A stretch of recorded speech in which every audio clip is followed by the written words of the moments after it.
Welcome to 5 Books for Catholics, where an expert selects and explains 5 outstanding books on some aspect of Catholic life, doctrine, or culture. Johann Sebastian Bach, 1685 to 1750, is one of the greatest Western composers. Bach composed various passions, that is, sacred oratorios that set the gospel narrative of Christ's passion to music. 2 of Bach's passions are extant: the St. John Passion, Bach Werkebezeichnis 245, and the St. Matthew Passion, Bach Werkebezeichnis 244. The St. John Passion was first performed in Leipzig on Good Friday, 1724, and later Bach revised it extensively. The St. Matthew Passion was first performed in Leipzig on Good Friday, 1727, and revised between 1743 and 1746.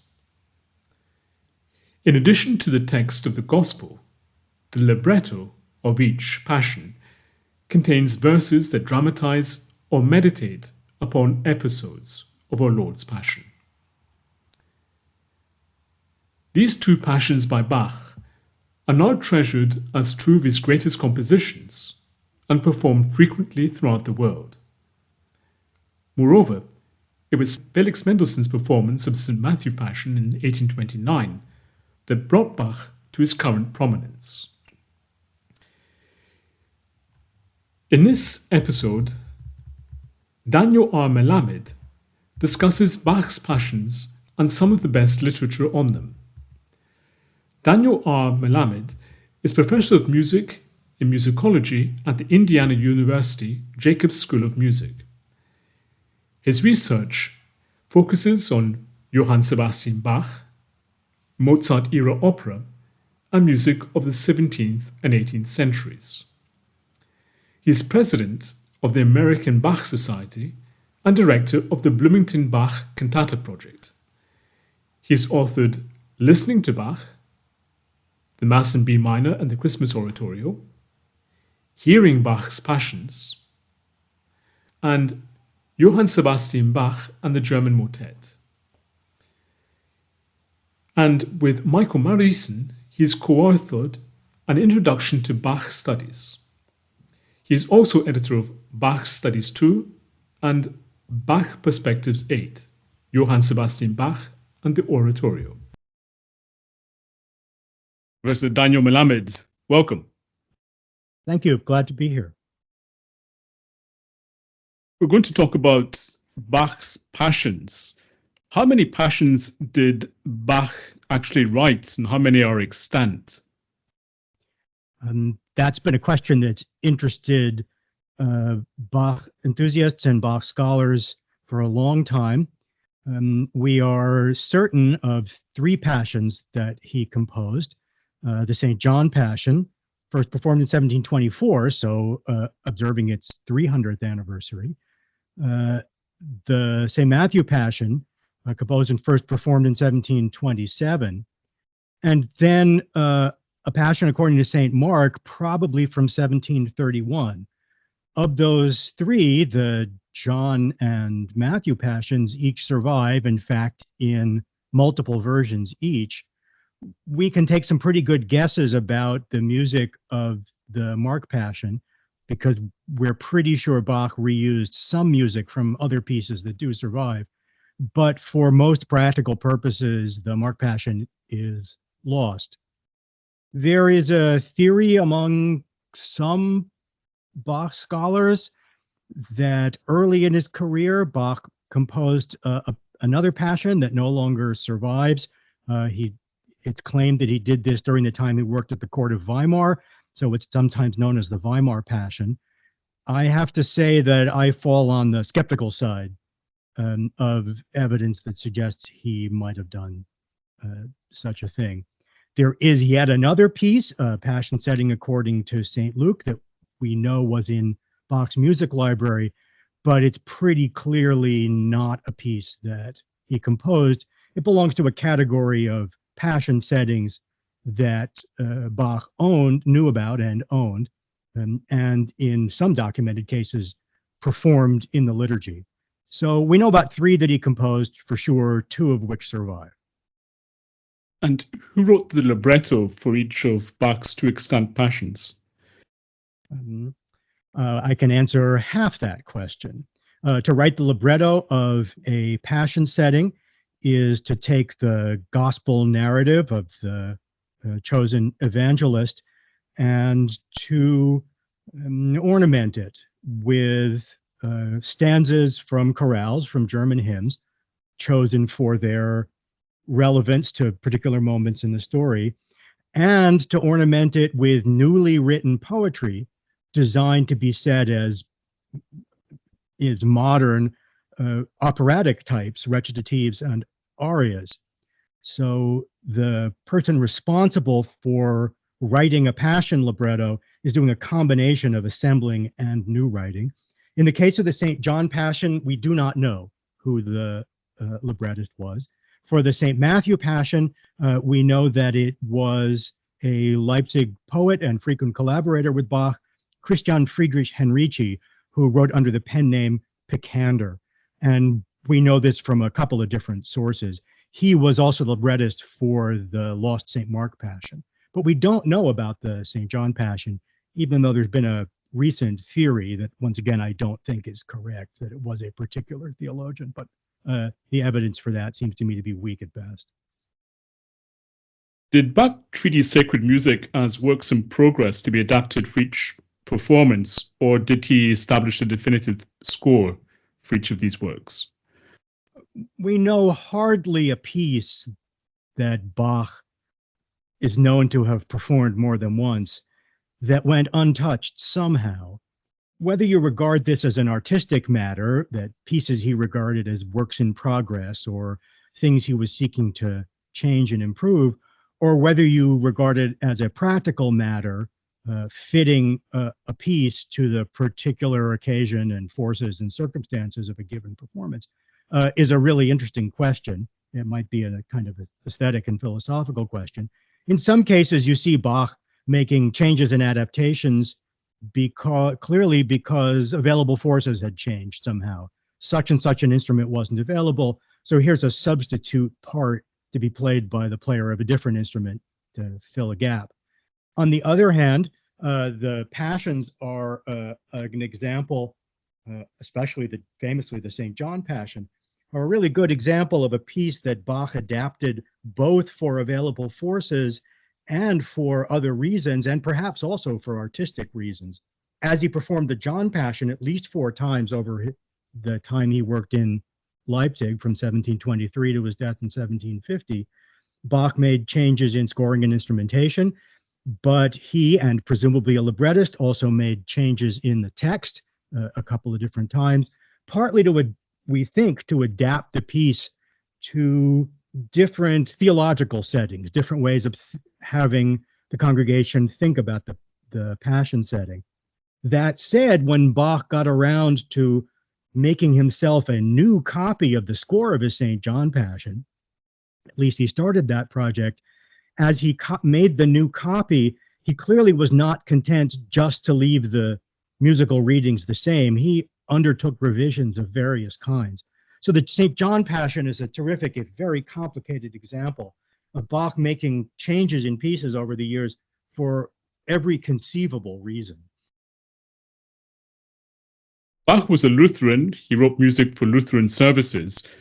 And you can correct me if I'm wrong, he didn't hold Catholicism in high regard. Nevertheless, some of his music is used in Catholic services, some chorales in many countries. And a Catholic who says, I don't want to listen to Bach because he was Lutheran, that's about like saying a Protestant shouldn't look at Michelangelo's paintings because of Protestant. What were Bach's views about Catholicism? That's a really difficult question to answer because we have nothing from Bach on the subject.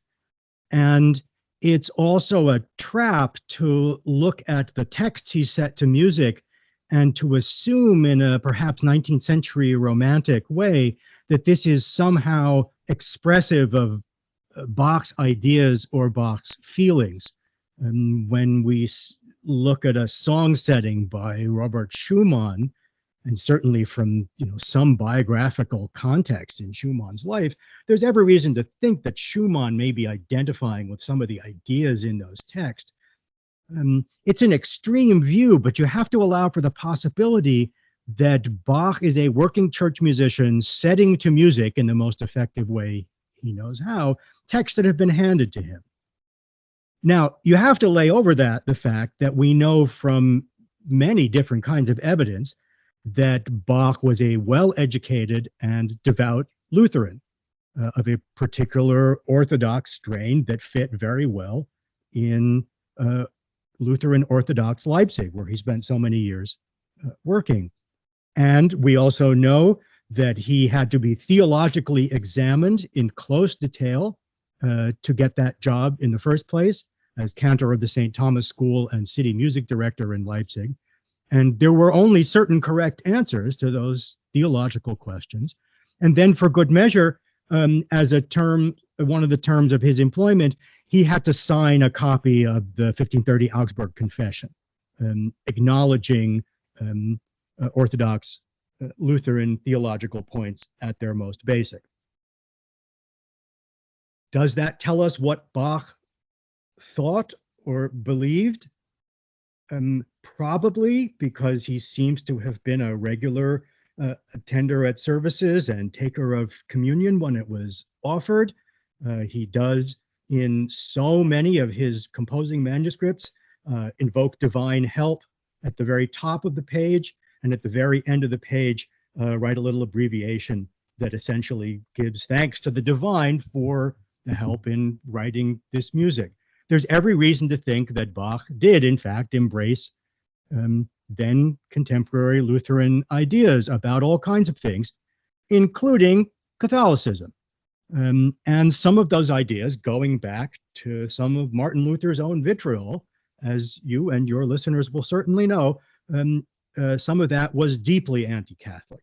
The Catholic was, in fact, routinely referred to as the Antichrist, and there are Bach cantata texts that make casual reference to the Antichrist, with the understanding that everybody in the congregation would know to make that association in modern day life with the head of the church in Rome. And there are hymns going back especially to Luther's time that invoke God's help in stemming the murderous tendencies both of the Turk and of the Pope. And so there is a lot of vitriol there. What Bach personally thought about it, I don't think we're in any position to say or ever will be. As for what we do with that today, that's a problem that's gotten a little bit less attention than some of the anti-Judaic sentiment that crops up in cantatas, and most famously in the John Passion. But in a multicultural and occasionally ecumenical world, it's also a big question of what you do with anti-Catholic sentiment. It's a little difficult to pin on Bach unless you want to say Bach, as a good early 18th century Lutheran who adhered to the tenets of Lutheranism, is very likely to have understood those points of view as dogmatic. And Bach was not the only composer of the period to write passions. There's also Handel's Broch's Passion, for example. Are Bach's passions in the same model as those of other composers of the period, or are they very different? There are two different models by the time Bach is writing passions for the Lutheran liturgy in the third and first half of the 18th century. And all of the passions he wrote fall into one particular model, so-called gospel passions, in which a singer intones chants the words of the gospel narrative. Other singers sing the first person words of Jesus and other interlocutors in the story, and with instruments and both solo voices and ensemble voices, the story is ornamented, as I mentioned before, with recitatives and especially arias, a kind drawn poetically and musically from opera, designed to move the affections of the listener, to draw out emotional responses. So these are pieces constructed from gospel prose and from chorale stanzas and newly written poetry. There was another kind that had also grown up around the very same time, starting in the early years of the 18th century, in which the passion narrative, as well as the sort of commentary movements, were paraphrased in poetry. And these so-called poetic passions became almost a craze. And so when you look at a passion from the early 18th century, in the middle of the 18th century, the first thing you notice is whether it uses gospel text verbatim or whether it paraphrases that, often in a highly emotional, poetic way. And so that the entire text that is heard is poetic. Bach's two surviving passions and the one we know about, the lost passion that we know about, were all of this gospel oratorio type. The Handel so-called Brach's passion you mentioned was Handel's setting of one of the earliest and certainly most famous poetic librettos, which was set to music by any number of really good composers, especially in the city of Hamburg. Now, for a very long time, we thought that the only kind of passion Bach was permitted to perform in Leipzig as part of the Good Friday liturgy was this gospel type of the kind he wrote and the kind represented by a couple other pieces in his repertory that we know he performed. But just a few years ago, a printed libretto turned up, no music, that can clearly, from a liturgical passion, performed once or twice in Leipzig, a libretto that we can line up with one of these poetic passions by a very prolific and excellent contemporary, Gottfried Heinrich Stölzel. And so it's clear that at least on one occasion or two occasions, Bach performed one of these poetic passions. But as far as we know, he never wrote a piece of that sort. That explains the difference in the types of genre, but musically are Bach's passions very different from the other existing models? For example, John Eliot Gardner has remarked that though Bach was not a composer of opera, his passions are the great operatic compositions of the whole Baroque period. I guess it depends on what you mean by operatic. There is no question that at the time it was understood that to drop into a passion setting, or a Sunday church cantata for that matter, to drop in pieces of newly written poetry that were set for voice and instrument as arias was an operatic gesture. This is a kind borrowed from opera. The Hamburg theologian Neumeister, who wrote some of the very first weekly cantata texts of this type, that used newly written poetry designed to be set operatically as solo recitatives and arias, said these are like little bits out of an opera. I mean, and another condition of Bach's employment that he agreed to was not to introduce music into the liturgy that was too operatic. What does that mean, given that by the time he gets there, pieces with this kind of operatic borrowing were already part of the accepted musical types that were in the liturgy? Now, I will say that the tradition of a passion of this kind, as opposed to a much simpler sort with literal chanting, as opposed to solo singing of the gospel narrative, and very simple presentation of words of interlocutors in groups, that this new kind of passion represented by Bach had only been performed in the Leipzig liturgy for a couple of years before Bach took over. His predecessor, Johann Kuhnau, did this for 1 or 2 years, and maybe in the period between his death and Bach's appointment, in which there was also a Good Friday that fell, maybe a third time. But this was new, and anything new, I think, in any religious tradition will have its share of people who think of it as not just new, but newfangled and objectionable. And there, in fact, were aesthetic debates about whether this music was too operatic or not. So for us to label this as the Passions as opera, I suppose is possible, but would not have been an 18th century view. Some people would have thought they were operatic, Many people would have thought they were operatic. Some people would have thought that that was a good thing because opera, in its ability to move the affections, was one of the ways to preach gospel and teach Lutheran thinking. Or if you were on the other side of the fence, it was somehow scandalous and unbecoming of a church musician to present in church. And I think we probably are going to get a little further with the problem if we think of it in 18th century terms. And why, in your view, are Bach's Passions great works of sacred music? I have to say that one of the reasons is that they have proved to be so musically and aesthetically adaptable over the centuries. The way they tend to be performed now is very different from the way they were performed in Bach's time, both in context and in the sort of musical forces that present them.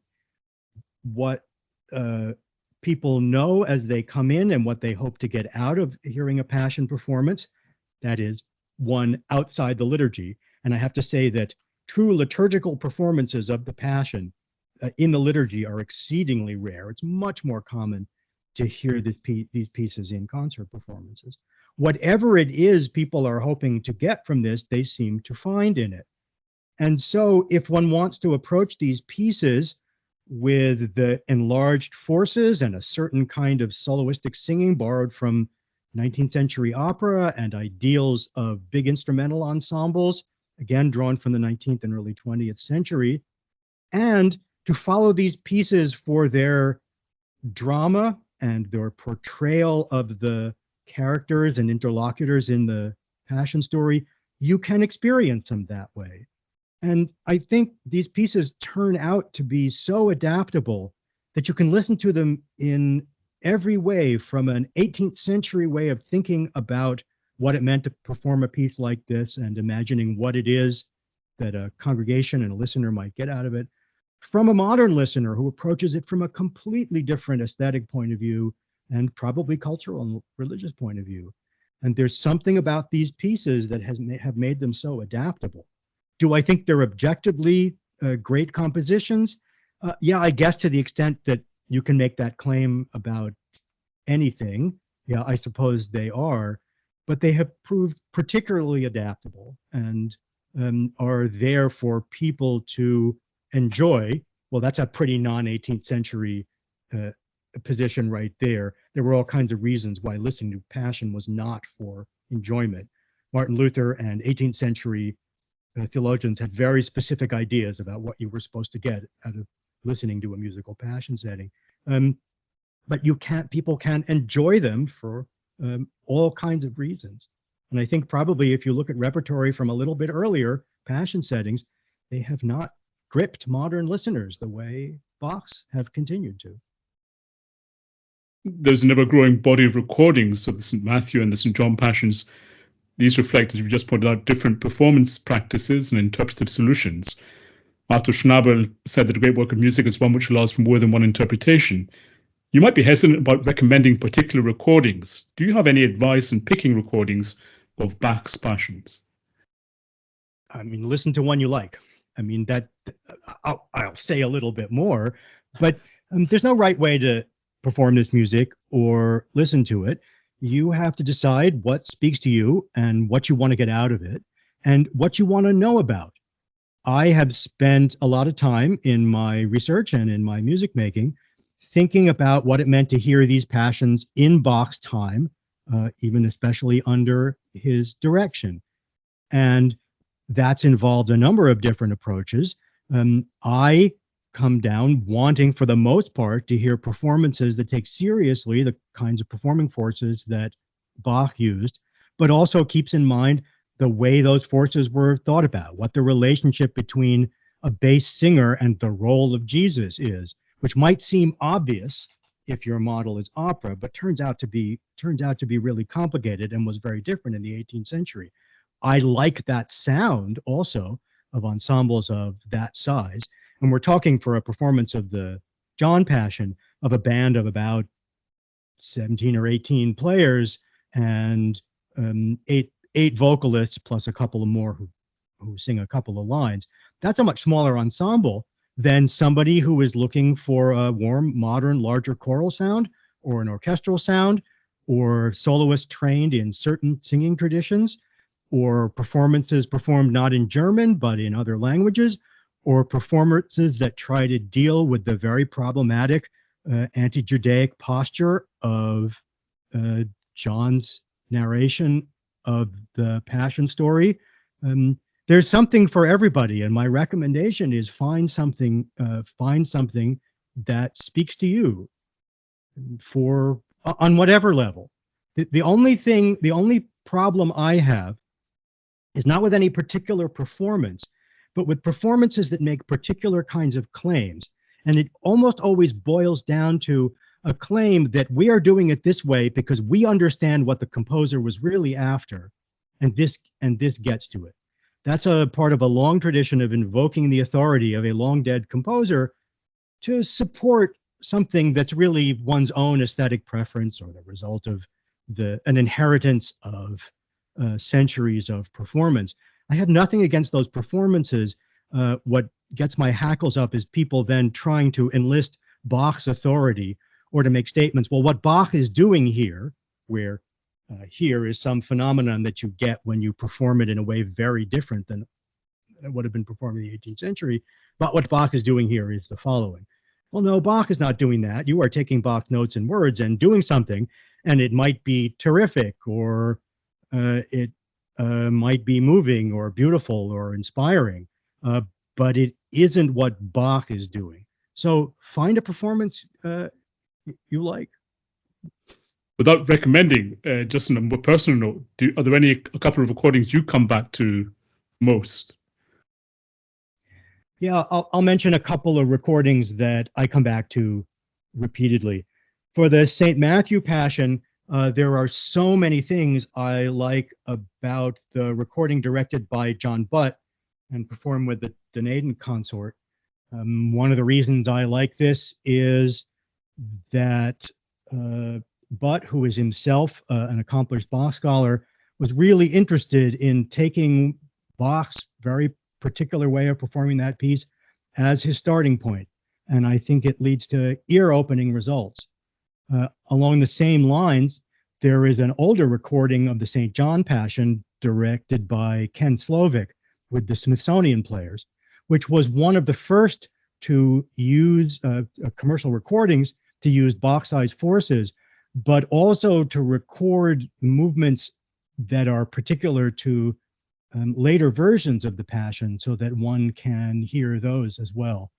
I like both of those performances as well as appreciating the approaches they took to them. And the first book is your own, Hearing Bach's Passions. Besides covering a range of scholarship on Bach's Passions, you argue that modern performances and listeners are radically different from those of Bach's days, as you already mentioned. Do you believe that we can come closer to the original meaning of the works by changing how we perform and listen to them? I'd like to think so. It's not a goal we're ever going to reach of figuring out what these pieces mean or meant. But there's all kinds of ways in which we can get a little bit closer to 18th century ways of thinking about the pieces, and then maybe equipped with the right knowledge and the right approaches, understand how the piece might have generated meaning in its own time.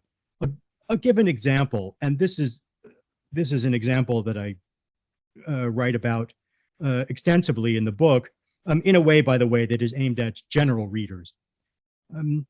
The modern way typically of performing Bach's Passions involves a good-sized orchestra and a good-sized chorus and a set of soloists. And the role of the vocal soloists in the chorus tends to be entirely distinct. The chorus sings the chorus numbers, and the soloists sing only the solo numbers, or the solo lines of individual characters in the narrative. For example, the words of Jesus, which are assigned, as was an 18th century convention, to a bass singer. It makes a very different impression in a modern performance when the words of Jesus are sung by a vocally trained, resonant voiced bass who sings nothing else the entire evening, and then after the moment of narration of Jesus's death, remained silent for the entire rest of the performance. That's very different from what happened in Bach's time, because there was one principal bass singer who sang everything, with one tiny exception, in the bass range. So that means the bass line of choruses and chorales, and the bass line of gospel narrative choruses, including the groups and Jesus's antagonists, but also the bass arias, including one that occurs after Jesus has died. The music is operatic, but this is clearly not, in Bach's performances, a one-to-one correspondence, an identification of a particular singer with the person of Jesus. And that arguably is what's suggested by a modern performance in which you hire a singer whose job is to do nothing but sing the words of Jesus and remain silent the rest of the time. And then you add a large chorus of antagonists of Jesus who appear over the course of both passion narratives, that it can seem that you have a very large group opposed to this one person, which represents the meaning of the Passion story as it was meant to be heard in the 18th century. Obviously, there's some degree of religious and theological truth in both of those, but the mechanism by which it conveys to the listener, to the congregant, the nature and problems of the Passion story, of the Passion narrative, are completely different. So the more you know about how these pieces were performed in Bach's time, the more you can ask, how are these pieces communicating meaning? And I think in many cases, it's really very different then and now. Thank you for listening. To read or listen to the rest of this interview and gain full access to our archive, visit 5booksforcatholics.com and become a premium subscriber. If you've enjoyed this episode, please subscribe to the podcast and give it a top rating on the platform of your choice. That way, more people can discover it. You can also support the podcast and help us produce more interviews like this one by making a one-off donation via the link given in the show notes. As little as $1, £1, or €1 can help and will be greatly appreciated. Thank you once again, and God bless.